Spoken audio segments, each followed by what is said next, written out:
Ciao everyone, I'm very excited today to do lasagna together. The ingredients we are going to use are this barilla lasagna, which you don't have to get this one. I like that it's oven ready. I have these baby bella mushrooms, hen of the wood mushroom, which are Japanese. I'm going to use extra virgin olive oil and some wine. This is the bechamel sauce that we're gonna use. I have made it before, so we're gonna make the sauce first. We're gonna layer the lasagna and then we're going to cook it in the oven. I'm gonna turn on the oven at 180 degrees Celsius, which is 356 degrees Fahrenheit. The first ingredients that I'd like to chop are the onions and the garlics.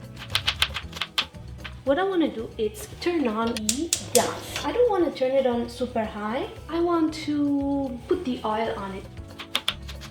Next thing, I put the onion in the pan. I like to cover the onions and the garlic when they cook. Meanwhile, I'm gonna cut my mushroom. The onion is getting brown.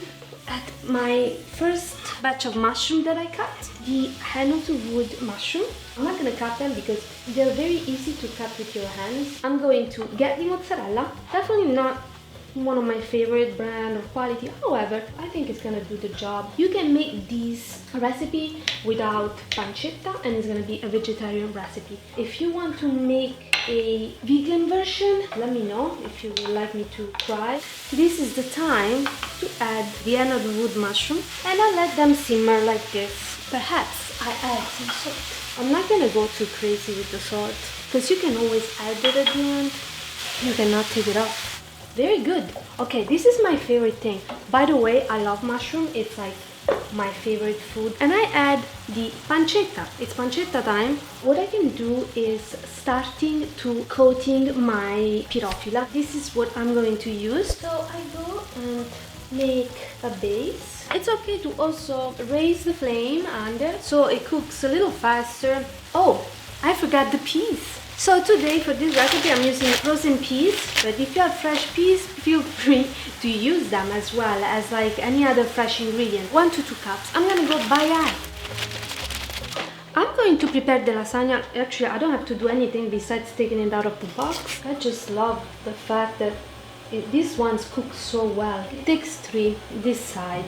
When the sauce will be ready, we're gonna start layering. I'm not gonna overcook this sauce because I'm putting it in the oven after. Next step, white wine, sauté. Now I put the flame very high. I'm just gonna sauté and just go like this. And I love this moment. So I put it like this. And I'm gonna add lots of pepper. Now that I have this sauce that smells real good, I am going to start delayering. I think this is enough for a layer. Not too crazy with the mozzarella cheese. And then I go with pecorino cheese. This is my second layer of lasagna, and so I put it on the other side. Opposite side of the first side. There's a little piece here that will need more. You know what I do? I just cut it. Not perfect, but it'll do the job. It is a long process, but it's very rewarding. It's a food that really nourishes your soul. In Italy, I grew up with my grandmother making it for Sunday, big holidays. So the thing with these types of lasagna, it needs to be hydrated. That's why you have to tend to make the condiment as liquid as possible. I've arrived to my last layer. You want to put mostly mozzarella and in this case pecorino cheese. And this is just the last one. So I ended up using 9 ounces for everything and it worked. I didn't measure. When you cook, you don't have to go too crazy. You can just go with the flow and then things happen in the kitchen. I am going to do a little bit of oil like this. Last thing I do, I add pepper. Cover and put in the oven. This lasagna will cook for 45 minutes. I will check it in 20 minutes. The last 10 minutes I want to take the aluminum foil off so that I can get the top to be crunchy. Here it is, guys. I'm gonna have to taste this guy now. You should never cut your lasagna this hot as I'm doing, but overall came out good. Guys, thank you so much for watching this video and I'll see you to the next. Ciao!